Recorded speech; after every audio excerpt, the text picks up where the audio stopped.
നമസ്കാരം. അപ്പോൾ ഏറെക്കാലം വി എസിന്റെ നിഴലായി സഞ്ചരിച്ച ഒരാളാണ്. എന്താണ് ഈ സന്ദർഭത്തിൽ വി എസിനെ കുറിച്ച് ഓർത്തെടുക്കാനുള്ളത്? വി എസിന് കൂടെ ഞാൻ 2001 പ്രതിപക്ഷ നേതാവുന്ന സമയത്താണ് വി എസിന് കൂടെ ഞാൻ ജോയിൻ ചെയ്യുന്നത്. അദ്ദേഹം ഒരു കേരളത്തിൻ്റെ യഥാർത്ഥ പ്രതിപക്ഷ നേതാവായിരുന്നു. കാരണം പ്രതിപക്ഷ നേതാവ് എന്താണ് എന്ന് കേരളത്തിലെ ജനങ്ങൾക്ക് മനസ്സിലാക്കിയത് 2001 വി എസിൻ്റെ കാലഘട്ടത്തിലാണ്.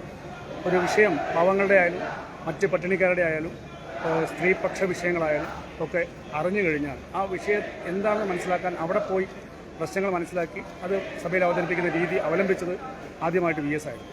ആ സമയത്താണ് ഞാൻ വി എസിന് കൂടെ ജോയിൻ ചെയ്യുന്നത്.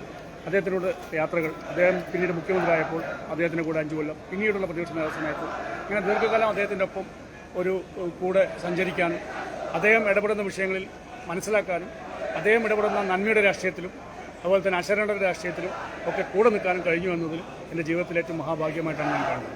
ഒരു കാലഘട്ടത്തിൽ വി എസ് എന്ന് പറയുമ്പോൾ ആ വ്യക്തിയുടെ പിന്നിൽ സുരേഷ് എന്നൊരു അടയാളപ്പെടുത്തലുണ്ടായിരുന്നു. ഇന്നിപ്പോൾ അദ്ദേഹം വിടവാങ്ങുന്ന ഈ സന്ദർഭത്തിൽ ഒരു വ്യക്തി എന്നുള്ള നിലയ്ക്ക് എന്ത് തരം ഒരു നഷ്ടമാണ് അനുഭവിക്കുന്നത്? തീർച്ചയായിട്ടും ഞാൻ ആശുപത്രിയിൽ ഒരു മാസം ഉണ്ടായിരുന്നു. ഇവിടെ SUT ആശുപത്രിയിൽ അഡ്മിറ്റ് ചെയ്ത ദിവസം തന്നെ ഞങ്ങൾ അന്ന് മുതൽ ഉണ്ടായിരുന്നു. തീർച്ചയായിട്ടും വി എസ് തിരിച്ചു വരുമെന്നാണ് എൻ്റെ പ്രതീക്ഷ.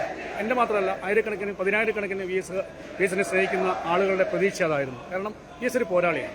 നിങ്ങൾക്കറിയാം, വി എസ് പോലീസിൽ മർദ്ദനമേറ്റ് മരിച്ചെന്ന് കരുതി പോലീസുകാരെ ചാക്കിൽ കെട്ടി കളയാൻ കൊണ്ടുപോകുന്ന സമയത്ത് ജീപ്പിലുണ്ടായിരുന്ന ഒരു കള്ളനാണ് ചാക്കിൽ അനക്കം കണ്ട് വി എസിന് ജീവനുണ്ടെന്ന് മനസ്സിലാക്കുകയും അദ്ദേഹം തിരിച്ചു വരികയും ചെയ്തു. അപ്പോൾ സ്വാഭാവികമായിട്ടും പോരാളിയായി വി എസ് തിരിച്ചു വരും എന്ന് തന്നെയാണ് ജനങ്ങൾ വിശ്വസിച്ചത്. ഞാനും അതുപോലെ വിശ്വസിച്ചു.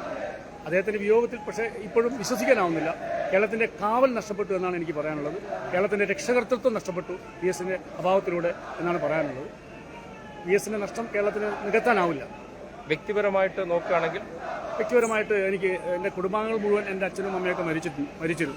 അവർ മരിച്ചതിനേക്കാളും കൂടുതൽ വേദന ഞാൻ ഇന്ന് അനുഭവിച്ചു, ഇപ്പോഴും അനുഭവിച്ചുകൊണ്ടിരിക്കുകയാണ്. ഇന്നിപ്പോൾ ഈ സംഭവം ഉണ്ടാവുന്ന സമയം തൊട്ട് ഇവിടെ ഉണ്ടോ? ഞാൻ ഹോസ്പിറ്റലിലായിരുന്നു. ഞാൻ ആശുപത്രിയിൽ എല്ലാ ദിവസവും ആശുപത്രിയിൽ തന്നെ ഉണ്ടായിരുന്നു. വി എസ് അഡ്മിറ്റ് ചെയ്ത ദിവസം മുതൽ ഞാൻ ആശുപത്രിയിൽ തന്നെ ഉണ്ടായിരുന്നു. വി എസ് മരിക്കുന്ന സമയത്ത് ഞാൻ ആശുപത്രിയിൽ താഴെ ഉണ്ടായിരുന്നു. ഇപ്പോഴും ഞാൻ വി എസിന്റെ കൂടെ തന്നെ ഉണ്ട്. ഇന്നിപ്പോൾ രാത്രിയും നാളെ മൊത്തം എല്ലാ തീർച്ചയായും